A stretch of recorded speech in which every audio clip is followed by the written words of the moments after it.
الحمد لله نحمده ونستعينه ونستغفره ونؤمن به ونتوكل عليه ونعوذ بالله من شرور أنفسنا ومن سيئات أعمالنا من يهده الله فلا مضل له ومن يضلله فلا هادي له ونشهد أن لا إله إلا الله وحده لا شريك له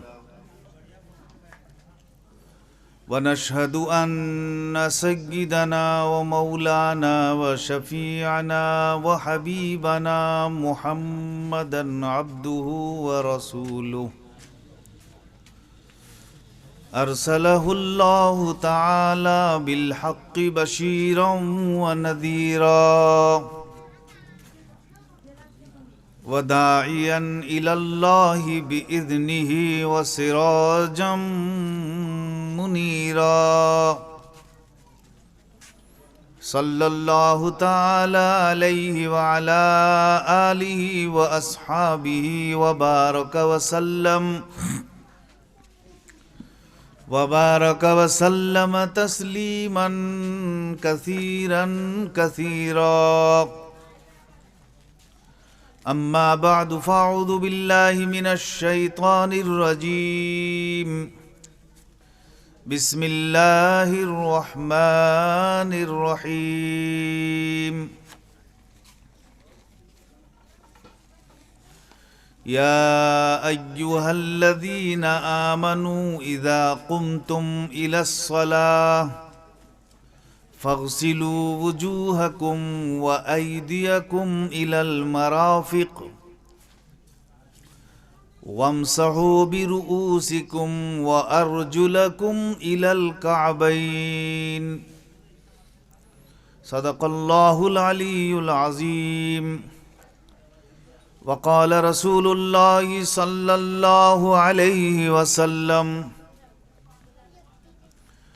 من توضأ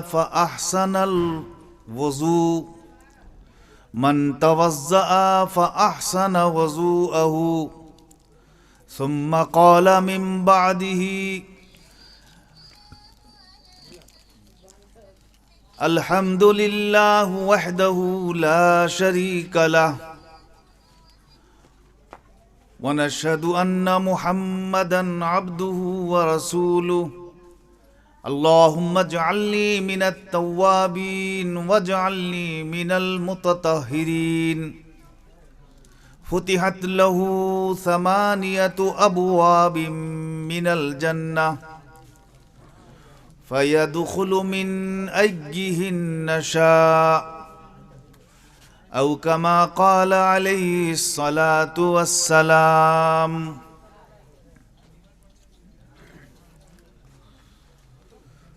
حضرات سامعین، معزز بزرگوں، دوستوں، نوجوان ساتھیوں، عزیز بچوں، قابل احترام پردہ نشی مائیں اور بہنیں، جگہ پر کر لیجئے، جو سامنے ہے جگہ پر کر لیجئے، زیادہ دیر تک جلسہ نہیں چلے گا، سردی اور ٹھنڈک والی رات ہے، جتنا بھی سنیں مجلس کے جو آداب ہیں اس کی رعایت کر کے سنیں، ماشاءاللہ، جگہ کو خالی مت کیجئے بیچ میں۔ اللہ تبارک و تعالی ہمیں اس بات کی توفیق دے کہ جتنی ہم نے سنی ہے اور جب بھی سننے کا اتفاق ہو، جو بھی ابھی سنیں گے میرے بعد بھی علماء کرام تشریف فرما ہیں، اچھے اچھے علماء کرام ہیں، سب پر اللہ تعالی عمل پیرا ہونے کی توفیق عطا فرمائے۔ بزرگوں اور دوستوں، اس سردی کی مناسبت سے، جاڑے کی مناسبت سے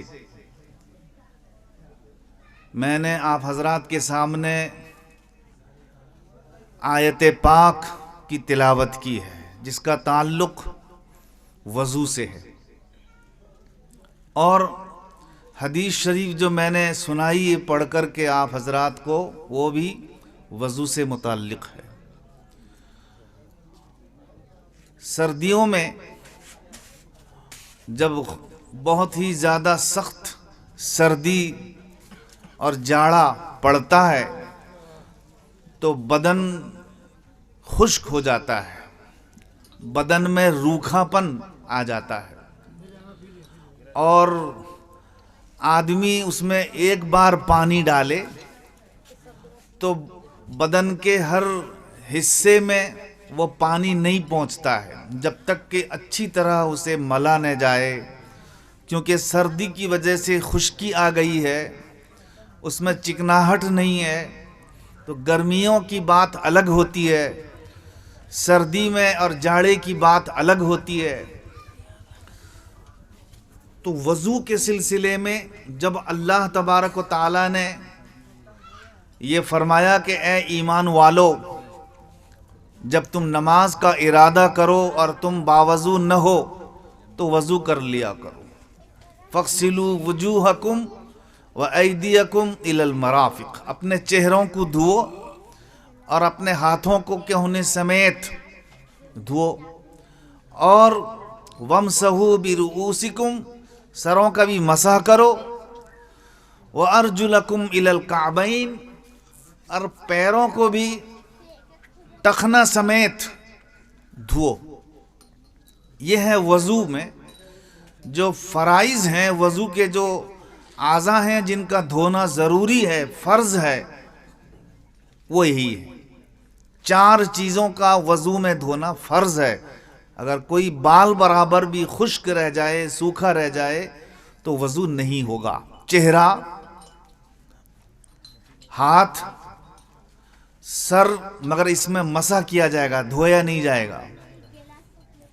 کوئی دھوتا ہے تو بڑھیا بات ہے، لیکن اللہ تعالیٰ نے آسانی دی۔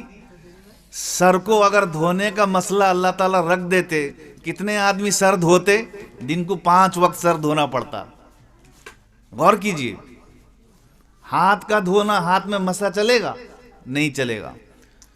چہرے کا دھونا ہے، چہرے میں مسح نہیں چلے گا۔ پیروں کا دھونا ہے، ہاں اگر خف پہنا ہوا ہے، موزہ خف، تو وہ مسح کر لے گا، مگر اگر کوئی خف نہیں پہنا ہوا ہے تو مسح کر لے گا، ایسے ہی جیسے سر کا مسح کرتے ہیں۔ 4 چیزوں کا ہے، اس میں سے 3 چیزوں کو دھونا ضروری ہے اور 1 چیز کو مسح کرنا ضروری ہے۔ تو اللہ تبارک و تعالیٰ نے ان اعضاء کو، ان چیزوں کو دھونے کا اور اس میں سے ایک کو مسح کرنے کا حکم فرمایا۔ یہ فرائض میں سے ہے۔ سنن اس کے علاوہ ہیں، مثلا کلی کرنا سنت ہے،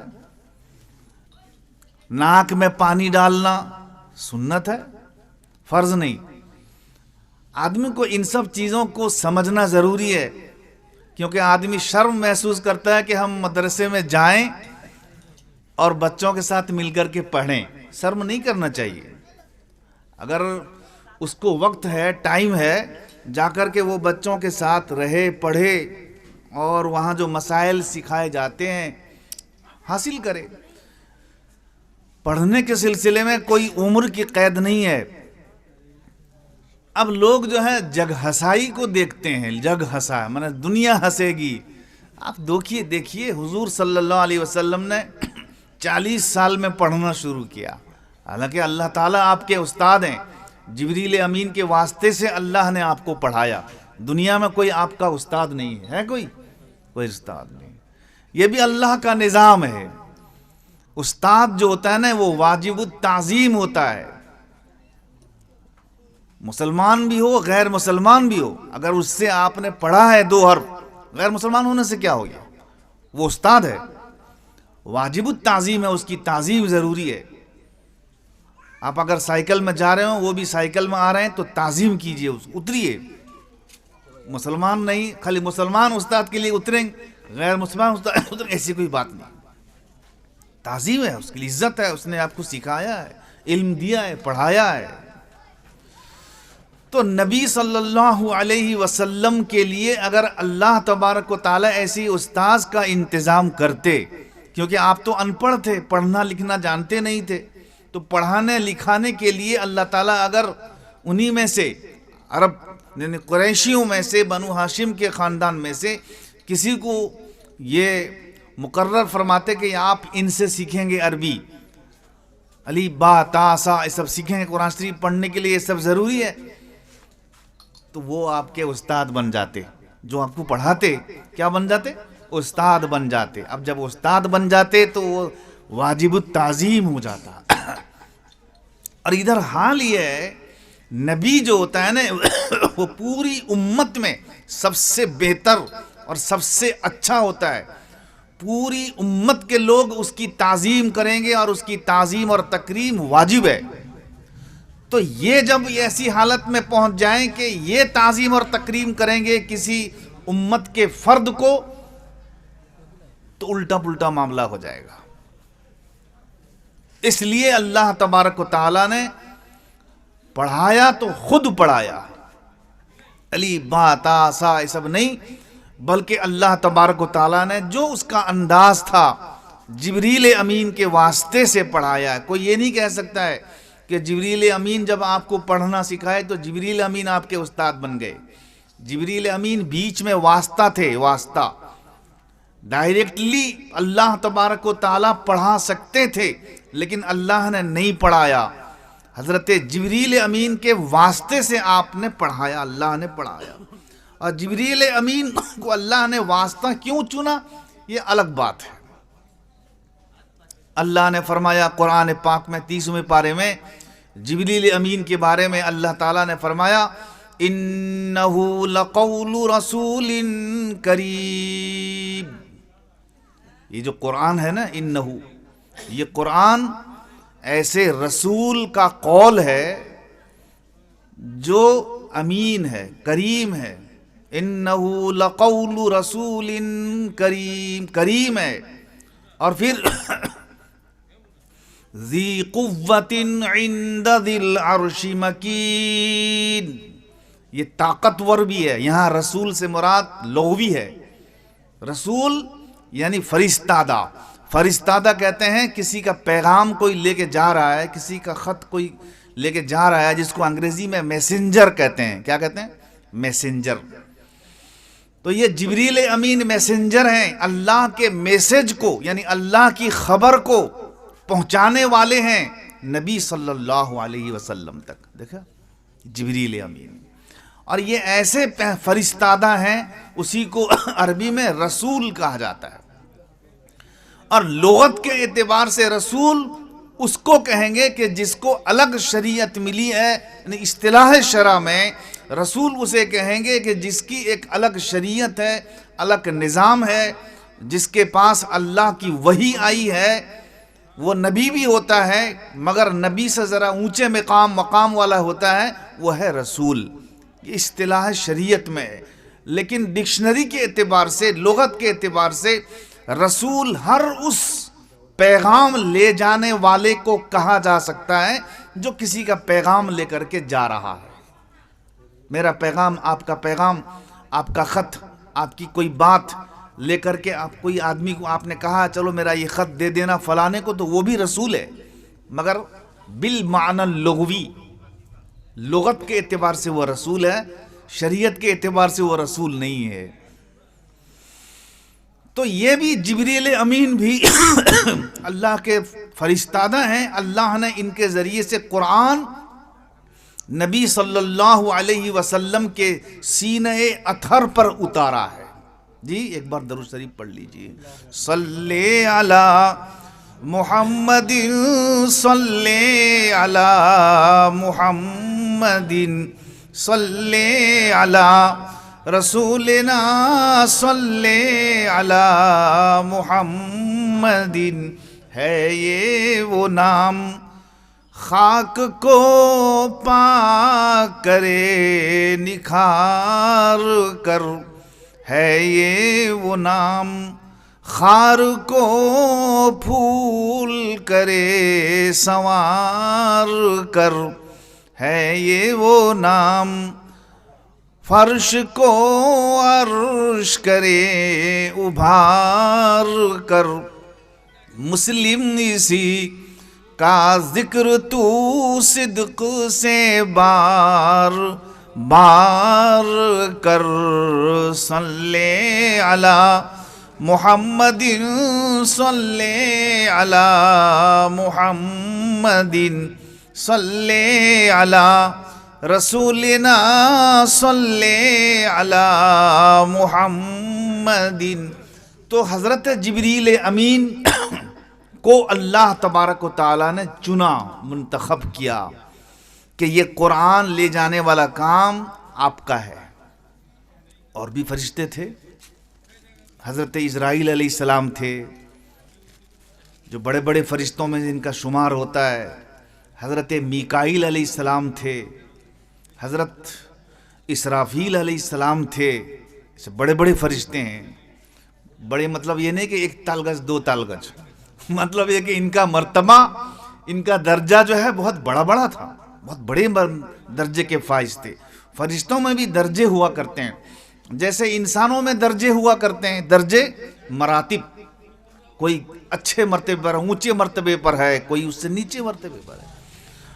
انبیاء کرام میں بھی درجے ہوتے ہیں، کوئی ذرا نیچے درجے کا ہوتا ہے، کوئی نبی ذرا اس سے اوپر درجے کا، کوئی اس سے اوپر درجے کا، کوئی سب سے اوپر درجے کا۔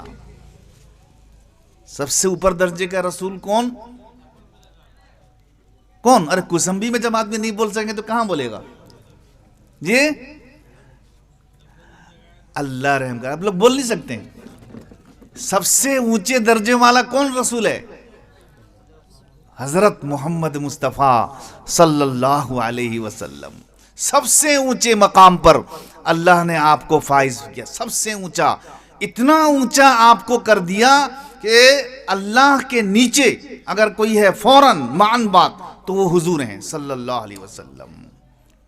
نمبر 2 میں پہلی فضیلت یعنی ایک نمبر میں بزرگی تو اللہ کی ہے، اور دوسرے نمبر میں بزرگی، سیکنڈ اللہ تو کوئی ہے ہی نہیں۔ لہذا اب آدمیوں میں اس لیے کہا کہ فرشتوں کا مرتبہ کم ہے آدمی سے، اس سے سمجھیے آدمی کا مرتبہ کتنا ہے۔ تو وہ آدمیوں میں بھی آدمی ہے، تمام آدمیوں کے سردار والا تبار احمد مجتبی محمد مصطفیٰ صلی اللہ علیہ وسلم، اللہ نے سب سے اونچے درجے پر فائز کیا، سب سے اونچا مقام آپ کا ہے صلی اللہ علیہ وسلم۔ تو ویسے ہی فرشتوں میں بھی سب سے اونچے درجے پر رہنے والا فرشتہ وہ حضرت جبریل امین تھے، سب سے اونچا مقام، یہاں تک کہ ان کا لقب، ان کا ٹائٹل روح الملائکہ تھا، ملائکہ کی جان، روح کہتے ہیں جان کو، سردار کو بھی روح کہتے ہیں، روح الملائکہ یعنی ملائکہ کی روح ہیں، یہ ملائکہ کی جان، ملائکہ کے سردار، فرشتوں کے سردار حضرت جبریل امین علیہ الصلاۃ والتسلیم۔ اللہ تعالیٰ نے ان کو منتخب کیا کہ تمہارا کام ہے اس قرآن کو لے کر کے جانا۔ حالانکہ اس کے پہلے جتنی بھی کتابیں لے کر کے آنے والے فرشتے ہیں وہ یہی فرشتے ہیں، یعنی اللہ نے ان کی ڈیوٹی یا ان کا کام یہی متعین کیا کہ جتنے بھی انبیاء اور جتنے بھی رسول آئیں گے سب کے پاس میرا پیغام لے کے جانے والے تم ہی ہوگے۔